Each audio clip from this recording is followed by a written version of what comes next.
This is Football Night in America, served by Applebee's. Well, I hope you had a great Halloween. We've been asked to go quick, so I guess the sugar rush has run out for our group in the back. So we'll get this going quick. And Mike Florio, I'll start with you. The injury to Jameis Winston is significant, and he got to the hospital for an MRI right as the game was going on after the injury. Yeah, they took him straight there to have the MRI, and the indications are the torn ACL suffered in the second quarter when he was the victim of a horse collar tackle. It's one of the reasons why they outlawed that maneuver years ago. And now we wait for official word, but it looks like it's going to be Trevor Siemian and Taysom Hill. If Taysom Hill is cleared to play, he suffered a concussion 3 weeks ago. So Ian Book is the other quarterback they have on the roster. They drafted him out of Notre Dame. He's been hanging around for a little bit. You told us on Football Night in America you're not going back to play for the Saints, so thanks for that breaking news.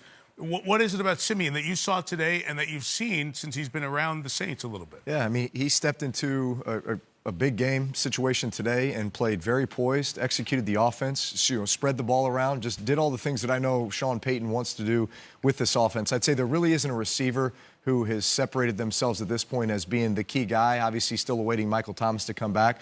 So the passing game is very much just spread it around, manage, obviously feed Kamara, feed now Mark Ingram, who's back, allow the defense to just play lights out. And I think they do miss Taysom Hill, though. Taysom brings a great element, not only what he does at all the positions he plays, but at the quarterback position. So we'll see how this complement occurs here moving forward.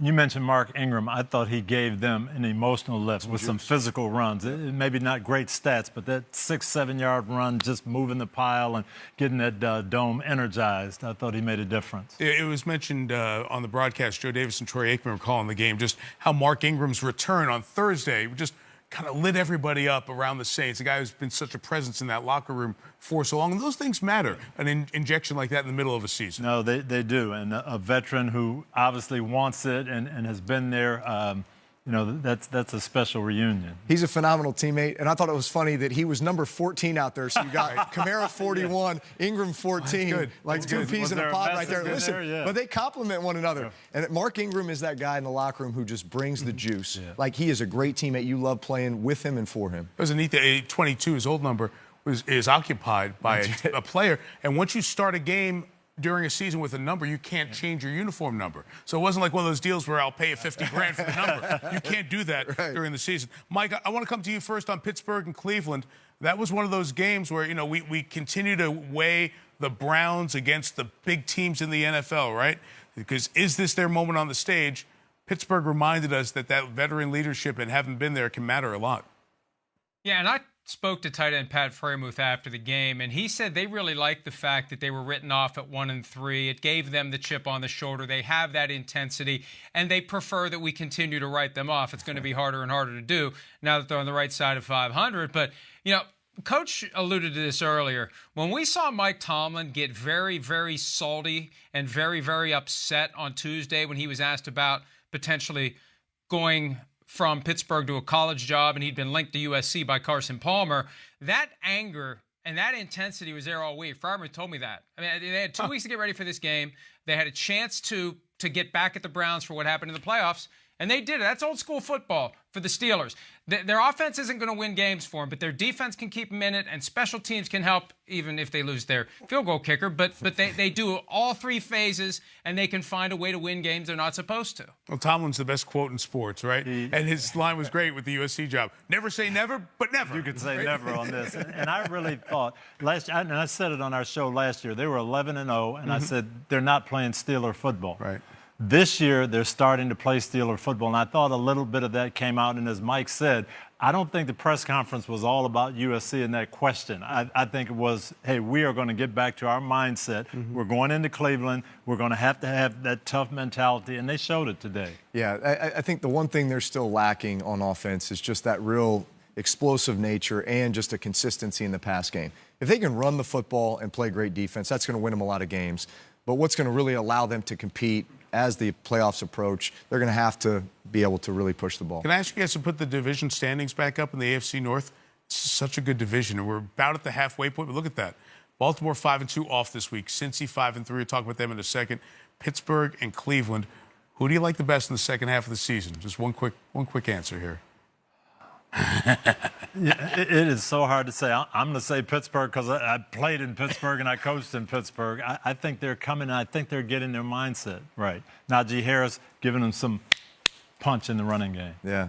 I'm going to have to say Baltimore. I think they've been so consistent, and obviously they came off that loss last week against Cincinnati. But down the stretch here, this is going to be a really it's a street fight in that division. It is. No matter where you're playing or who you're playing against. Florio? Yeah, the Bengals undermined everything they accomplished by beating the Ravens when they lost to the Jets. They're not ready to be a great team. Great teams pulverize inferior teams, not end up in a close game that they maybe lose. I think Baltimore, and we're going to be treated to 2 Baltimore-Pittsburgh games the rest of the way, and they're going to be more intense than Pittsburgh-Cleveland today. You mentioned Cincinnati and the Jets. I love when stories like this just drop out of the sky. Mike White's been cut and on practice squads and all this stuff. 5th-round pick of the Cowboys 3 years ago out of Western Kentucky. Comes in because of the injury to Zach Wilson and throws for 405 yards. A Jet quarterback hasn't done that, Tony, in 21 years. And this guy who nobody in New York knew ends up playing great. And we heard him talk about his offensive coordinator, Michael and Florio, saying, you know what, we're going to come out and throw. They're going to expect us to play conservative, close to the vest. We're going to let you go. And they did, and he played with poise. He was sharp, he was accurate, and he caught fire. I agree with you there. The coaching staff put a ton of confidence in him, but I was really impressed by his maturity, listening to his words after the game in the press conference with the team in the locker room. They certainly seemed to rally around him, and he provided a big spark for them today. And, Mike, you talked to him after the game. Yeah, and it's so great to talk to a guy who finally has his moment, who finally is in a position where people want to talk to him. And it's that coming of age after all these years and wondering whether or not he's ever going to be a guy who gets a chance to do anything, finally gets his first start and has 400 yards. Only the second quarterback ever to have 400-plus passing yards in his first career start. Cam Newton was the other one. So it was just refreshing and invigorating to hear him talk about how things went. And, you know, we said during Football Night in America, he heard the crowd chanting something, and he said to back up Josh Johnson, "What are they chanting? Is that my name?" Yeah, they're chanting your name. I love it. We'll see if that continues, but at least they like him for now. But let's go to the other side of that coin. Cincinnati, you go into Baltimore, you play so well, and everybody's ready to say, boy, this team is right there. And then you get the ball early on a couple times inside the 5, can't punch it in. You kind of fall apart in the second half. This was a bad loss for Cincinnati. It was, but also a growth opportunity. You know, and this is a team that has progressively gotten better and better, but they're going to have to learn that every week in this league, it's easy to get up for the Baltimore game. It's easy to get for the Steeler game. But you have to be able to win the games you're supposed to win to convince others that, you know what, every time we step on the field, we're making a statement. And there are no easy games in the NFL. Some turn out that way, but they're not easy games. Before we leave White, I want to read you from the New York Times website on Sunday night. Jets win raises a question. Who is Mike White? But then the other part is great. Are the Jets watchable yet? They're starting to get interesting with an upset win and the makings of a quarterback competition. Mike White had one game and then came into the other game, and now it's a quarterback competition with the guy who drafted in the first round. I love it. That's why we love New York. Prosperity has been hard for AFC teams to hold on to. Back up a good game after a good game. Tennessee has here the last couple of weeks. Drew, their win over Indianapolis, although Indianapolis helped gift wrap it to them, very significant within that division, I think. There's a lot to be said for teams that can just find ways to win, and especially going on the road in tough environments against teams that really need that win and finding a way. They went to Seattle, got to win in overtime. When they were down by a lot, got to win today in overtime in a game that Indianapolis really needed. Prior to that, they beat Buffalo. They beat Kansas City. I know Kansas City's struggling, but Kansas City's still very dangerous. So you look at this team and you say, at any given time, they can step on the field and beat you. They can run the ball well. They've got a very capable quarterback. They got weapons to throw to. Defensively, they've given up a lot of yards, but on the flip side, they've been taking the ball away. So they've got a pretty good formula right now, and if they can continue to tighten up on some things, they're going to be a contender. I love Tennessee's formula, and I love their mindset, but still, we have to understand they've beaten one team that has a winning record right now. Okay. And we're going to see. I'll know a little bit more about them after this Rams game because the Rams are very good. Yeah, it's going to be a great game on Sunday night because it will be a bit of a measuring stick. You see the division standings there with Tennessee at 6-2. Indy's 3 back, and has lost twice to Tennessee. So essentially, they're 4 back, 8 games in with 9 to go. So that almost feels like you can book a Tennessee home playoff game coming up. Let's start the speed round here. Let's begin. Are you guys ready for the speed round? Or is everybody still asleep? Well, can we have the music, please, the speed round? What are we doing? Oh, is it more Halloween music? No, it's not. Good. Mike Florio, I'll start with you. The Patriots stifle Justin Herbert. And last year it was 45-0, so at least Herbert and company have improved over what happened a year ago. But I got to give Chris Sims credit. He saw this one coming. He said the Patriots can run the ball. The Chargers can't really stop the run. And Belichick always has something up his sleeve, even when he has his sleeves cut off for young quarterbacks. Very good. Justin Herbert fought back and got some things going at the end, but you kind of knew how this game was going to go, that they would have some wrinkles for him and that they would possess the ball on offense, New England would. And I'd say this, growth opportunity now for the Chargers, having to face a little adversity. Justin Herbert as well, a lot of hype going into this season. Certainly I've been singing his praises this entire year. They started off really hot, red hot. Now they've struggled 2 games in a row, got whooped at Baltimore. Obviously lose a home game here against the Patriots in a hard-fought game, but at the same time, it's one of those where how are they going to respond? Yeah. Offensively, is Herbert going to be able to learn from this? Is he going to come back and, hey, it's about decisions, it's about taking care of the football? And then defensively, obviously, they've got to be able to stop the run and play more complementary football. It's one of those wins that feel like it will be a big wild card tiebreaker win later on in the year if the Chargers and Patriots are playing in that sandbox. 49ers turn it on late against Chicago. One of the takeaways from that game for me was Justin Fields.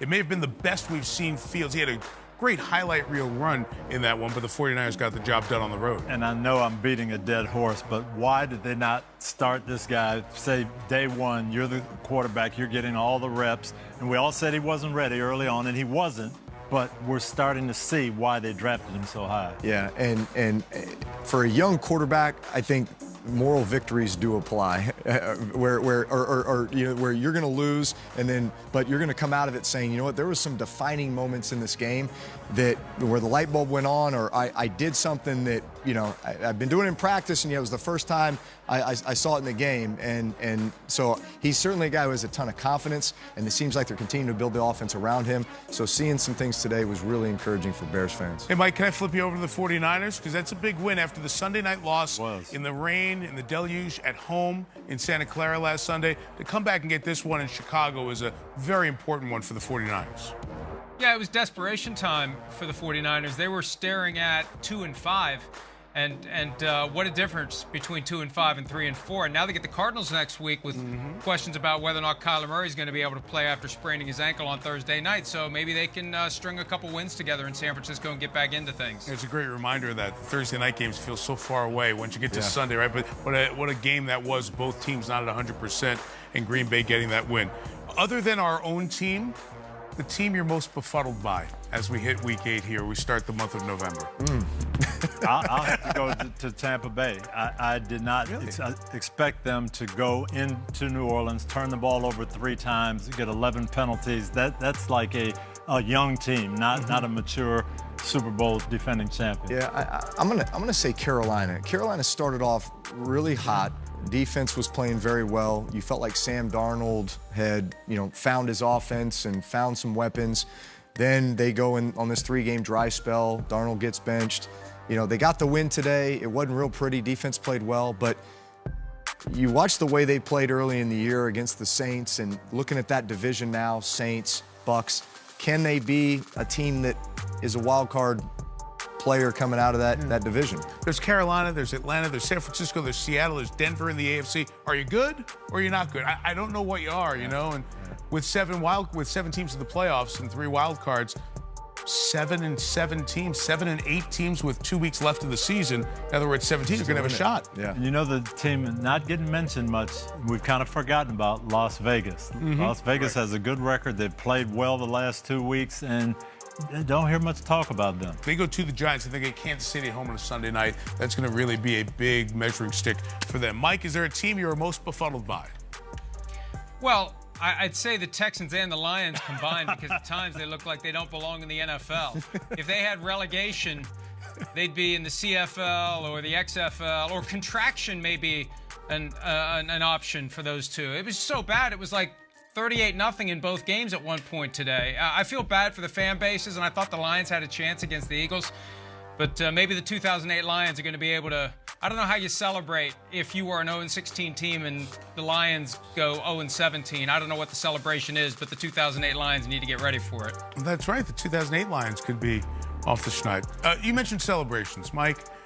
November 1st, Monday, marks 20 years of PFT. Oh, God. The 20th anniversary of PFT. We'll do the serious in a second, but to honor you, Mike, we have found the ultimate example of how PFT has made it in society. This young man who's our Halloween costume. Dressed up as Mike Florio for Halloween. Yes. Hey, Awesome. Love it. aspiring Mike Florios. He's got the Vikings hat, too. Yes. That's good. I love it. With a computer by himself in an undisclosed location, which is exactly the way we describe PFT. This is what we pulled out here for Halloween. Thank you. Oh, the Syracuse hat. This is great, huh? Let's go orange. That's right. There you go. 5 wins, winning record, beat Boston College, take care of those East rivals. Coach Dungy? Yep. Some good plays on that card. Absolutely, absolutely. And? Yep. I went left arm. My right arm was bugging me a little bit. So That's I a switched. shoulder injury, right? That's really good. Ambidextrous. Hey, really seriousness, really, in all seriousness, Mike, congratulations on 20 years of PFT. It's a really cool backstory. Tell the story of, in 30 seconds, how this started and where it's gone to now. Well, how it started literally is with one of those AOL CDs they used to send to everybody, and you put it in your computer and you do the modem, and it takes about 30 minutes for it to finally. Those were the days where it took a lot of time just to get one story posted. But you know, the thing about the internet, it's a great equalizer. You can live anywhere in the world and have a voice. And fortunately, over 20 years, we've managed to build and maintain an audience, and it's been great. 13 years with NBC, and we hope it continues indefinitely. It's good. Like, if you know, I'm at college football on a Friday and you're out of the NFL mix for a little bit, you go to PFT, and in like 10 minutes, you know everything that happened in the league with a little bit of Florio's unique sense of branded humor in there as well. Mike, congratulations. Happy 20th. From all of us, including Maria Taylor, taller than Chris Sims, wearing Tom Brady's jersey with the one covered, as we love you, Chris. Goodbye. Oh, the umbrella, too. Don't forget Rodney's umbrella. The hand was there. Things that creep cruel. Hi, I'm Mike Tirico, and thanks for watching. Make sure to hit subscribe for the latest news and highlights from NBC Sports.